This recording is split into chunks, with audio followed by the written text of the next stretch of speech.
Hello दोस्तों, मैं Sarla Yadav SY Hindi platform channel पर एक बार फिर से आप सभी का हार्दिक अभिनंदन करती हूं।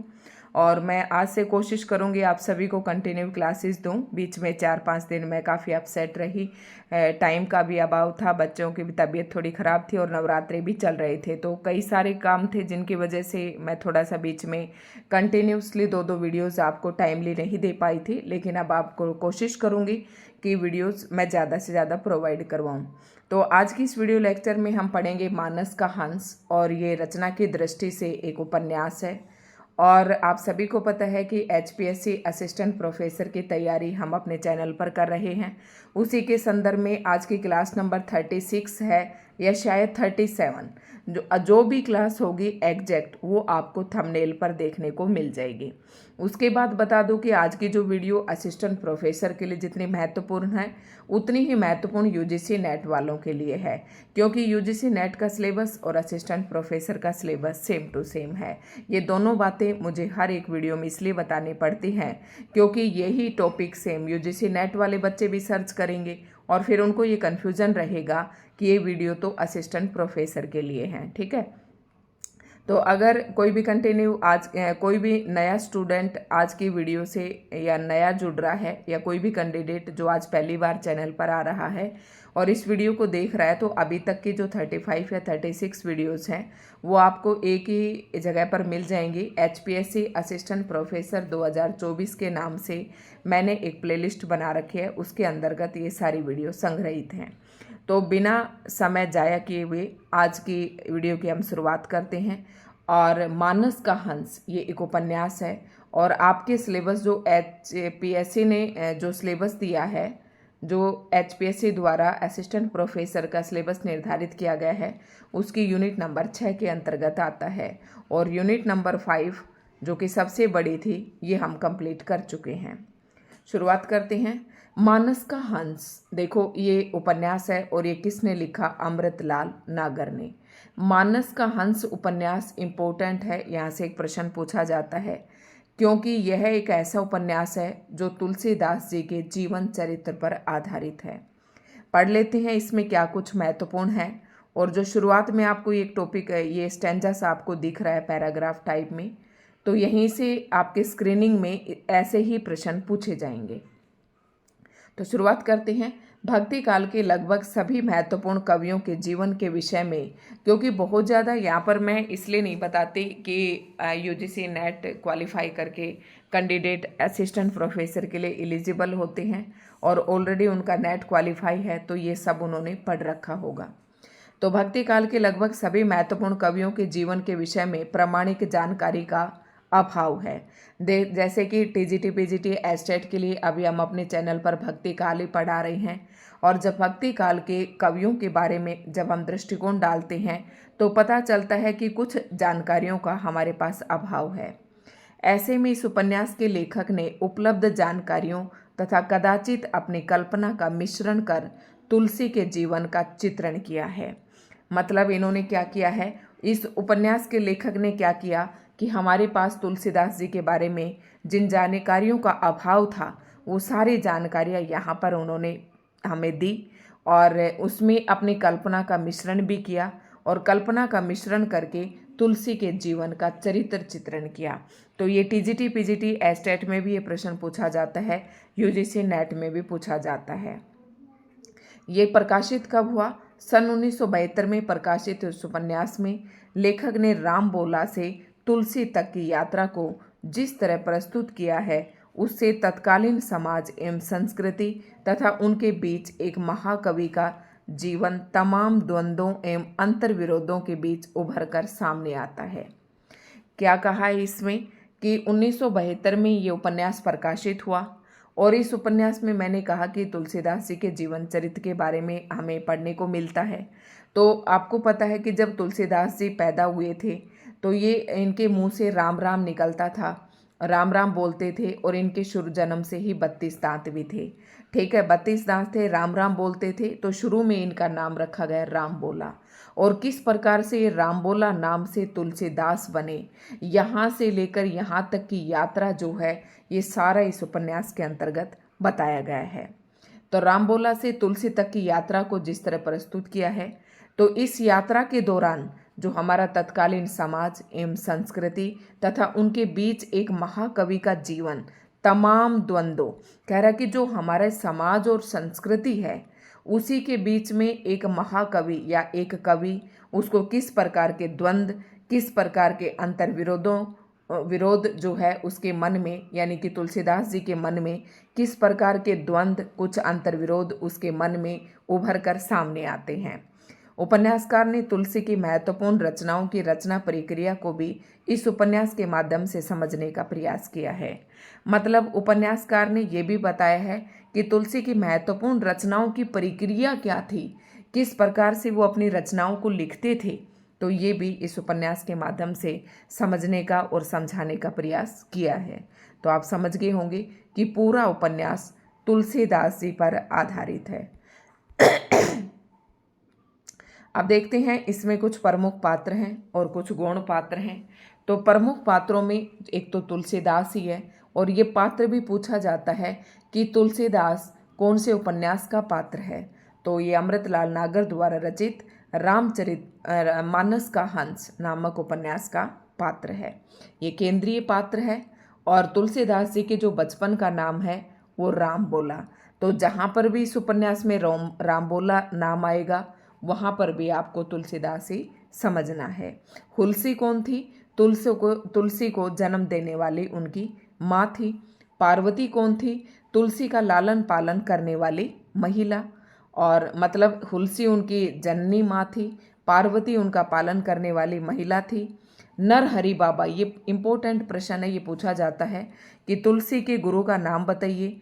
तो तुलसी के गुरु व अभिभावक, ये इनके अभिभावक भी थे जिन्हें आप गार्जियंस बोलते हैं। तो अभिभावक भी थे और गुरु भी थे। इनके 2 गुरु बताए जाते हैं, अगले गुरु का भी नाम आएगा। मोहिनी कौन है? एक वृद्ध कोतवाल की बेटी जिस पर तुलसी आसक्त थी। मतलब यह है मोहिनी जो है मन को मोह लेती है किसके? तुलसीदास जी को, और अपनी तरफ आसक्त कर लेती है। रत्नावली कौन है? पंडित दीनबंधु पाठक की पुत्री है और तुलसी की पत्नी है। शेष सनातन तुलसी के गुरु, अब मैंने बताया था कि तुलसी के 2 गुरु का नाम आता है, तो शेष सनातन जो थे ये भी तुलसी के गुरु थे। नेक्स्ट जो है टोडर, जयराम शाह, गंगाराम, कैलाश, मेघा भगत, ये तुलसी के मित्र एवं भगत थे। यानी कि तुलसी की जो मित्र मंडली थी या तुलसी की जो भगत मंडली थी उन सभी के नाम है ये सारे। ठीक है। गंगेश्वर कौन थे? तुलसी के साले। अब इसमें ना एक जिक्र आएगा, तुलसी की पत्नी का नाम रत्नावली था और रत्नावली जैसे ही अपने मायके जाती है तो तुलसीदास जी उसके वियोग में उसके पीछे पीछे चले जाते हैं। तो ये ध्यान रखना, उसके मायके जाते हैं तो तुलसी के साले का भी यहाँ पर जिक्र है। गंगेश्वर नाम है। तारापति कौन है? तुलसी का पुत्र है। तारापति तुलसी का पुत्र है। रामकली तुलसी की सेविका है। और रामू द्विवेदी व संत बेनी माधव दास कौन है? तुलसी के शिष्य हैं। 2 शिष्य हैं, रामू द्विवेदी व संत बेनी माधव। ठीक है। वैदई वल्लभ, रवि दत्त और बटेश्वर दत्त तुलसी से ईर्ष्या करने वाले लोग हैं। वैदही, वल्लभ, रवि और बटेश्वर दत्त, ये तीनों ऐसे व्यक्ति हैं जो तुलसीदास जी से ईर्ष्या करते हैं। मैना, कहारिन, बकरीदी, कक्का, तो ये सब लोग हैं जो तुलसी से ईर्ष्या करने वाले हैं। ठीक है। देखो यहाँ पर दिया गया है गंगेश्वर तुलसी के साले, तारापति तुलसी का पुत्र, रामकली तुलसी की सेविका, रामू द्विवेद, संत बेनी माधवदास ये तुलसी के शिष्य हैं। वैदई वल्लभ, रवि दत्त, बटेश्वर दत्त तुलसी से ईर्ष्या करने वाले लोग हैं और कुछ ये पात्र भी हैं। ठीक है। उसके बाद है गौण पात्र। तो गौण पात्र पर सिर्फ आपको नज़र डालनी है। अब गौण पात्रों में आप देख रहे होंगे कि कुछ इस्लामी पात्रों के नाम भी हैं, क्योंकि जो भक्ति काल का समय सीमा था उस समय इस्लाम का राज था हमारे देश में। मुस्लिम आ रहे थे, बाबर, हुमायूं, अकबर, जहांगीर, इनका शासनकाल चला हुआ था। तो गौण पात्रों में है नंददास, दीनबंधु पाठक, दीनबंधु पाठक की पुत्री थी, हुमायूं, अकबर, जहांगीर, शेरशाह, हेमचंद्र, रहीम, आत्माराम, मधुसूदन, सरस्वती, मुनिया, गेंदिया, छबीली, चंपो।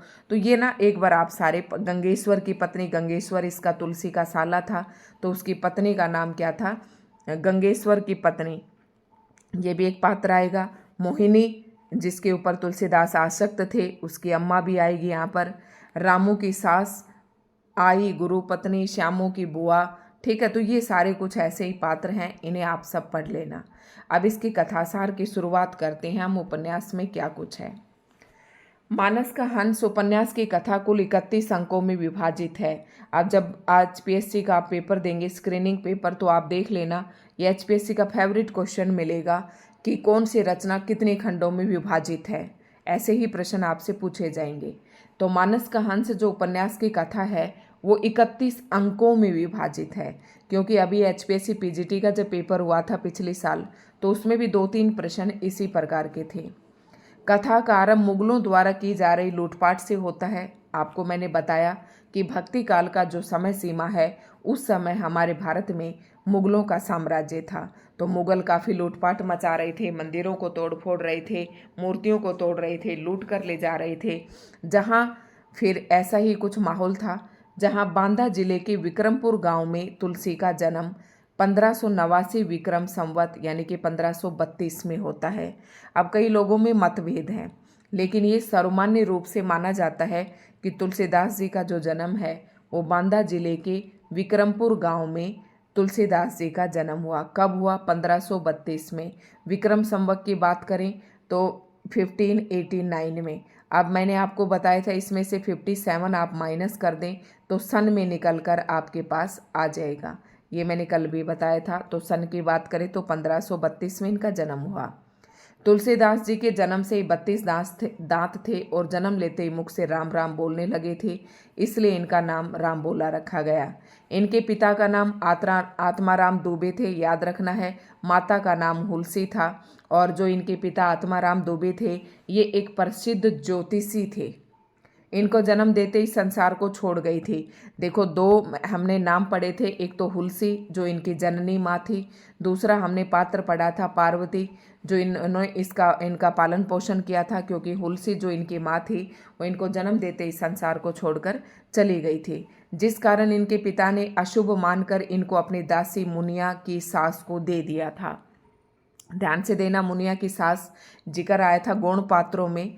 तो ये इसके पापा ज्योतिष थे, तुलसीदास जी के पापा ज्योतिष थे, और तुलसीदास जी के पैदा होते ही उलसी का देहांत हो जाता है। इस तरीके से आत्माराम दुबे जी जो है तुलसीदास को अशुभ मानते हैं और अपनी दासी जो मुनिया की सास को दे देते हैं। मतलब मुनिया नाम की एक दासी थी, उसकी सास को ये दे देते हैं। राम बोला उन्हें पार्वती अम्मा कहता था। कुछ दिनों बाद पार्वती अम्मा का भी स्वर्गवास हो गया, मतलब पार्वती भी मर जाती है।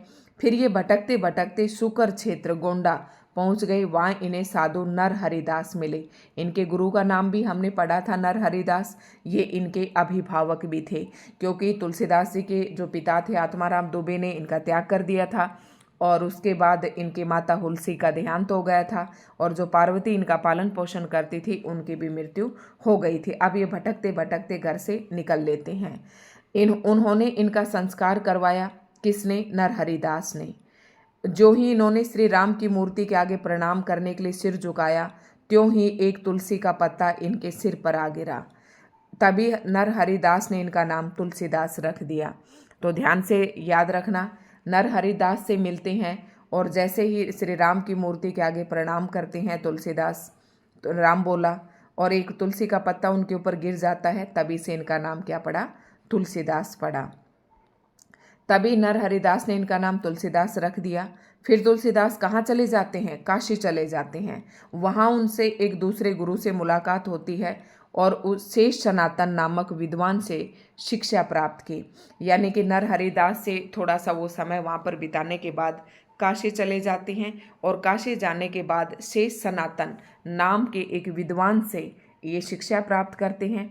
वहीं इन्होंने हनुमान चालीसा की रचना की। देखो, हनुमान चालीसा भी लिखी। कुछ ही दिनों में तुलसीदास प्रसिद्ध कथावाचक भी हो गए, मतलब फिर ये कथा भी कहने लगे, और काफ़ी इंटरेस्टिंग है।